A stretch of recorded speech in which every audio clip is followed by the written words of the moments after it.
ከሀቨርትዝ ከጉዳት አገግሞ የአርሰናል የቡድን ልምምድ ላይ ተሳትፏል።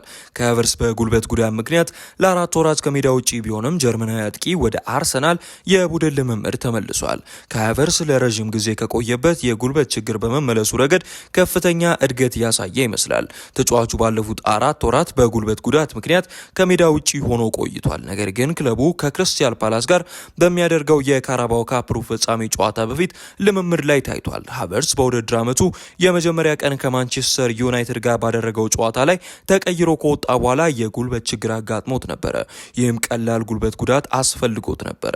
በህዳር ወር መጨረሻ ወይንም በታህሳስ መጀመሪያ ላይ ተመልሶ እንደሚመጣ ይጠበቅ ነበር። ነገር ግን በዚህ የውድድር ዘመን ከጨዋታ ውጪ ሆኖ ቆይቷል። በቅርቡም ጉዳቱ አገርሽቶበት ስጋት ፈጥሯል። ነገር ግን አሰልጣኝ ሚካኤል አርቴታ ስለ ሀቨርትዝ ሲናገር ባለፉት ጥቂት ሳምንታት ውስጥ በጣም ጥሩና በፍጥነት እየተንቀሳቀሰ ነው። በቀጣዮቹ የስልጠና ክፍለ ጊዜዎች ሁሉንም ነገር እንደዚያ ከቀጠለ ከኛ ጋር እንደሚሆን በጣም እርግጠኛ ነኝ ብሏል።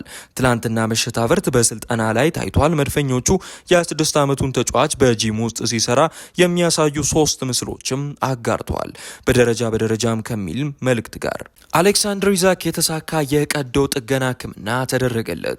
ስዊድናዊ አጥቂ አሌክሳንደር ኢሳክ የተሳካ የቀዶ ጥገና ሕክምና እንዳደረገ ክለቡ ሊቨርፑል አስታውቋል። የ26 ዓመቱ ተጫዋች ሊቨርፑል ከቶተናም ጋር ባደረገው ጨዋታ ጉዳት እንዳጋጠመውም ይታወቃል። በዚህም በግራ እግሩ ላይ በደረሰበት የመሰበር አደጋ የቀዶ ጥገና ሕክምና ማድረጉ ነው የታወቀው። ኢሳክ የተሳካ ሕክምና ማድረጉን ክለቡ ሊቨርፑል ያስታወቀ ሲሆን ለወራትም ከሜዳ እንደሚያርቀውም ኢሳክ አስታውቋል።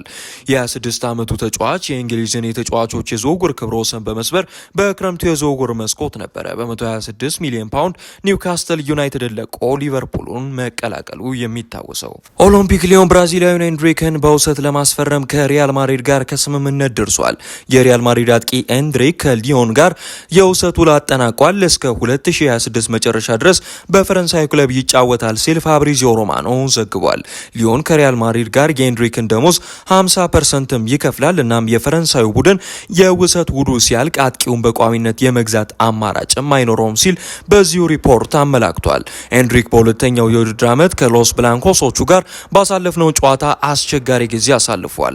ብራዚላዊ አጥቂ በ3 ጨዋታዎች 99 ደቂቃዎች ብቻም ተጫውቷል። እናም ሪያል ማድሪድ ቁጥሩ 9 ማሊያን ሊሰጠው ለቡድኑ አዲስ የውድድር ዓመት ዝግጁ ቢመስልም አሁን ግን እንደ ተጫዋች እድገቱን ለመቀጠል በሊግ 1 ላይ ተጨማሪ ደቂቃዎችን ለመጫወት ተስፋ በማድረግ ክለቡን እየለቀቀ ነው።